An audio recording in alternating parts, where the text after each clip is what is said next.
জাতীয় বিশ্ববিদ্যালয়ের অধীনস্থ বাংলা বিভাগের শিক্ষার্থী বন্ধুরা, আজকের ক্লাসে আপনাদের স্বাগতম জানাচ্ছি। আশা করি সকলে ভালো আছেন, সুস্থ আছেন। আজকে আমরা অনুবাদে চিরায়ত সাহিত্য এই বিষয় থেকে হ্যামলেট নাটকটি নিয়ে সম্পূর্ণ আলোচনা করব, শুরু থেকে শেষ পর্যন্ত। সম্পূর্ণ ক্লাসটি দেখলে বা শুনলে আপনাদের হ্যামলেট নাটক সম্পর্কে ভালো একটা ধারণা হবে, অর্থাৎ সম্পূর্ণ ক্লিয়ার হয়ে যাবে। কেননা আজকে হ্যামলেট নাটক সম্পর্কে সম্পূর্ণ তথ্য এবং খুঁটিনাটি বিষয় এবং মূল কাহিনী সম্পূর্ণভাবে আলোচনা করব।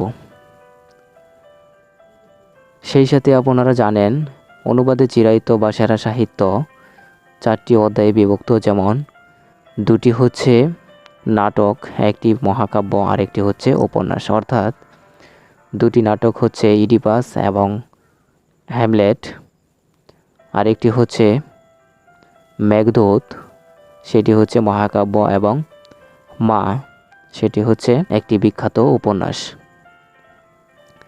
তবে চলুন আজকে আমরা হ্যামলেট নাটকটি নিয়ে আলোচনা করি।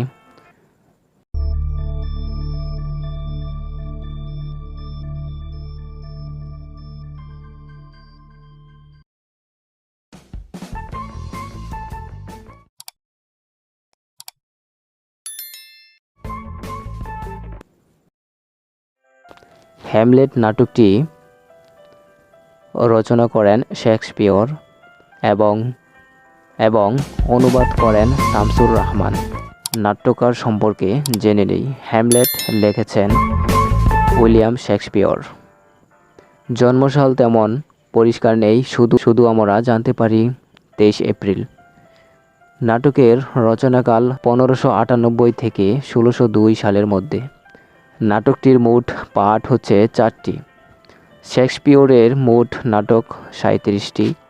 তিনি 1590 সাল থেকে নাটক লেখা শুরু করেন। হ্যামলেট নাটকটিতে অঙ্ক 5টি এবং দৃশ্য 20টি। অর্থাৎ আমরা বিস্তারিতভাবে যদি জানতে চাই, তাহলে প্রথম অঙ্কে রয়েছে 5টি দৃশ্য, দ্বিতীয় অঙ্কে 2টি দৃশ্য, তৃতীয় অঙ্কে 4টি দৃশ্য, চতুর্থ অঙ্কে 7টি দৃশ্য এবং পঞ্চম অঙ্কে 2টি দৃশ্য। অর্থাৎ মোট 20টি দৃশ্য রয়েছে। এবার আমরা নাটকের চরিত্র সম্পর্কে আলোচনা করি।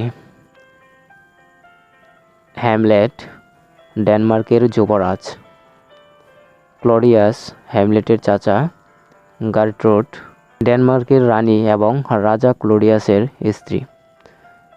হ্যামলেটের মাও, অর্থাৎ গার্ট্রুড হচ্ছে হ্যামলেটের মা। কিভাবে?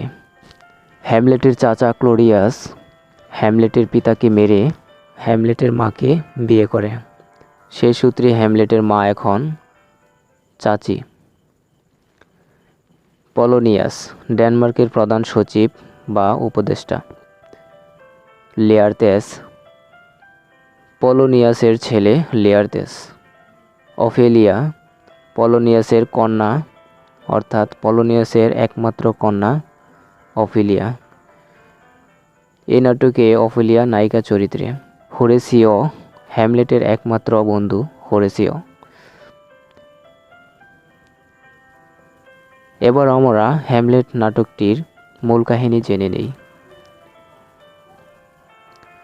ডেনমার্কের যুবরাজ হ্যামলেট। তার বাবা ডেনমার্কের প্রাক্তন রাজা। মা গার্ট্রুড। হ্যামলেটের বাবার মৃত্যুর 2 মাস পেরোতেই গার্ট্রুড চাচা ক্লডিয়াসকে বিয়ে করে। সবাই ভাবে যে গার্ট্রুড কেন এই ঘৃণিত কুৎসিত চরিত্রের ক্লডিয়াসকে বিয়ে করলো। আবার হ্যামলেটও ভেবেছে মা ও চাচার ষড়যন্ত্র রয়েছে বাবার মৃত্যুতে। প্রাক্তন রাজা এতই ভালো ছিল যে গার্ট্রুডকে হাওয়ার ছোঁয়া কখনো লাগতে দেয়নি। সে কিনা আজ এমন কাজ করলো। হ্যামলেট থাকা, খাওয়া, খেলাধুলা, বই পড়া সকল কিছু তার বিষণ্ণ লাগলো। চাচা ক্লডিয়াস বলেছে যে রাজাকে সর্প দংশন করে মেরে ফেলেছে। রাজ্যের প্রহরীরা টানা 3 দিন পর পর মধ্যরাতে একটি মূর্তি দেখে যে কিনা হ্যামলেটের মৃত বাবার মতোই দেখতে। হোরেসিও দেখে এবং হ্যামলেটকে জানায়। অতঃপর হ্যামলেট সত্যি জানার জন্য বন্ধু হোরেসিওর সাথে প্রহর গুনে। অতঃপর যথাসময়েই মৃত বাবার প্রেতাত্মা এসে হ্যামলেটকে ইঙ্গিত করে যে একটু আড়ালে যেতে। আড়ালে নিয়ে বাবার প্রেতাত্মা বলে, আমি হ্যামলেটের মৃত বাবার আত্মা। আমি এসেছি তোমাকে সত্য জানানোর জন্য। সত্য এটাই যে ক্লোডিয়াস ষড়যন্ত্র করে রানী ও রাজ্য সিংহাসন পাবার আশায় প্রাক্তন রাজাকে ঘুমন্ত অবস্থায় কানের ভিতর বিষ দিয়ে হত্যা করে। হ্যামলেট যদি বাপের সন্তান হয় তবে যেন সে প্রতিশোধ নেয় এবং মাকে যেন সে কিছু না করে। এই কথা শুনে হ্যামলেট বিটখিটে হয়ে যায়। সে প্রেতাত্মার এই কথা সত্যতা যাচাই করার জন্য একটি নাটকের আয়োজন করে এবং নাটকের কথা কাহিনী সবই ছিল প্রেতাত্মার কথার মতো। নাটকে সবাই উপস্থিত ছিল আর নাটকের কাহিনী যখন বাবার মৃত্যু পর্যন্ত বয়ে চলল তার আগেই ক্লোডিয়াস আসর থেকে উঠে চলে যায়। তা থেকে বুঝতে পারে যে ক্লোডিয়াসই হত্যাকারী। তারপর হ্যামলেট উন্মাদ পাগলের মতো রূপ ধারণ করে। উদ্দেশ্য বাবার হত্যাকারীকে কিভাবে হত্যা করবে এই। হ্যামলেটের অস্বাভাবিক আচরণ দেখে গার্ট্রুড হ্যামলেটকে ঘরে ডেকে নিয়ে বলে যে এমন আচরণে বর্তমান বাবা খুশি নন। হ্যামলেট এমতো অবস্থায় গার্ট্রুডকে জোর করে হাত ধরে বসাতে চায়। উদ্দেশ্য ছিল কেমন করে মৃত বাবাকে ভুলে ক্লোডিয়াসকে বিয়ে করলো, ধর্মকে অমান্য করলো, লজ্জা নেই ইত্যাদি।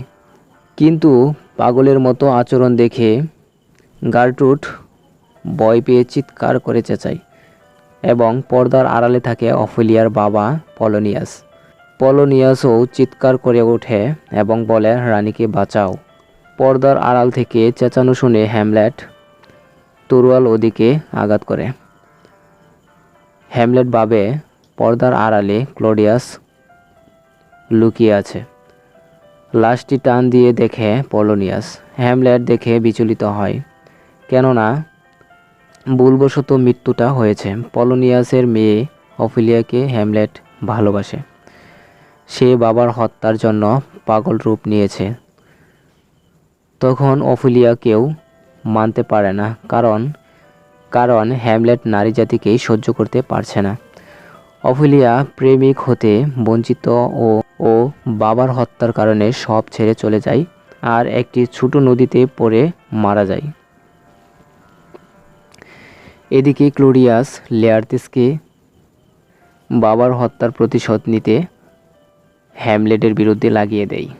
যুক্তি দেয় ছুরির আগায় বিষ প্রয়োগ করে হ্যামলেটকে হত্যা করতে। কিন্তু হ্যামলেটকে মারার জন্য তার ছুরি দিয়েই লেয়ার্তেসকে আঘাত করে। লেয়ার্তেস মৃত্যুর আগে হ্যামলেটকে সব বলে দেয় যে আমি চাইনি তোমাকে হত্যা করতে। ক্লোডিয়াসের যুক্তিতে এ কাজ করেছি। ওই একই ছুরি দিয়ে ক্লোডিয়াসকে হত্যা করে। প্রতিশোধ নেই হ্যামলেট। অবশেষে ছুরি ফেলে দিলে সেই ছুরি দিয়ে লেয়ার্তেস হ্যামলেটকে হত্যা করে।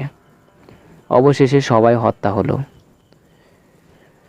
অর্থাৎ এই নাটকটি হচ্ছে একটি ট্র্যাজেডি নাটক। আশা করি আপনারা পুরোপুরি ক্লাসটা দেখেছেন এবং শুনেছেন, এবং এটাও আশা করছি সম্পূর্ণ ক্লাসটা আপনারা বুঝতে পারছেন, ভালো একটা ধারণা পেয়েছেন। তারপরেও যদি কোনো সমস্যা থেকে থাকে বা কোনো কিছু যদি বুঝতে না পারেন তাহলে কমেন্টে জানাবেন। আর এটাও জানাবেন যদি আপনাদের কোনো বিষয়ে সমস্যা থেকে থাকে বা কোনো কিছু বুঝতে না পারেন, আর যদি কোনো নতুন টপিকের ওপর আলোচনা চান সেটাও জানাবেন। আপনাদের কমেন্টের পরিপ্রেক্ষিতে আমরা চেষ্টা করব ওই বিষয়টি নিয়ে আলোচনা করার। পরবর্তী ক্লাসে আমরা অনুবাদে চিরায়ত সাহিত্য থেকে ইডিপাস নাটক নিয়ে আলোচনা করব। ইডিপাস নাটকটি কীভাবে আলোচনা করলে আপনারা সম্পূর্ণভাবে সহজভাবে বুঝতে পারবেন সেটাও জানাতে পারেন। আমরা চেষ্টা করব আপনাদের কথা অনুযায়ী ওইভাবে উপস্থাপন করা। সে পর্যন্ত ভালো থাকবেন, সুস্থ থাকবেন। আল্লাহ হাফেজ।